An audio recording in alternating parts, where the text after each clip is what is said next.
Memasuki bulan ketiga perang Rusia dengan Ukraina belum juga memperlihatkan tanda-tanda akan berakhir. Begitu banyak korban berjatuhan dari kedua pihak. Penggunaan senjata militer paling canggih dikerahkan dua negara selama perang berlangsung, kecuali senjata nuklir hingga saat ini belum diturunkan dalam perang itu. Namun demikian, sebuah laporan pakar mengungkapkan perang nuklir antara Rusia dengan Amerika atau NATO bisa saja terjadi di Ukraina. Laporan dari Buletin Ilmuwan Atom mengungkapkan Amerika dan sekutunya tak akan ragu untuk menggunakan bom nuklir di markas Rusia di Ukraina. Hal itu diyakini bakal terjadi jika Presiden Rusia Vladimir Putin mengawali serangan tersebut. Laporan tersebut mengklaim jika Putin menggunakan nuklir untuk mengubah lintasan invasinya yang goyah ke Ukraina, maka sekutu memiliki 4 opsi untuk menyerang balik. 4 opsi itu salah satunya adalah menggunakan senjata nuklir atau senjata yang ada untuk melawan pasukan Rusia di dalam atau di luar Ukraina.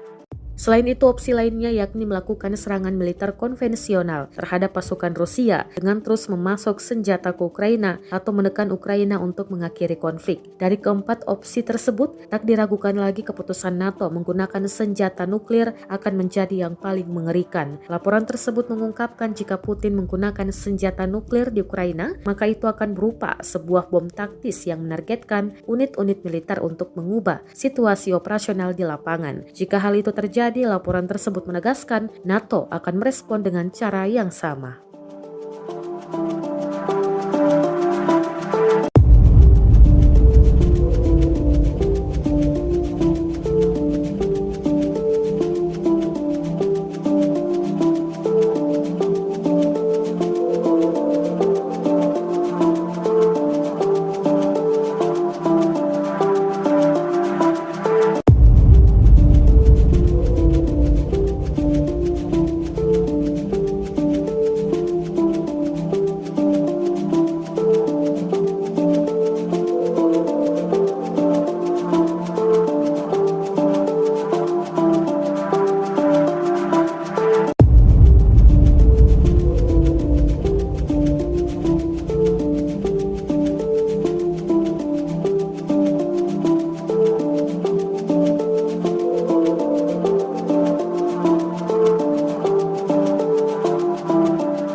Terima kasih sudah nonton.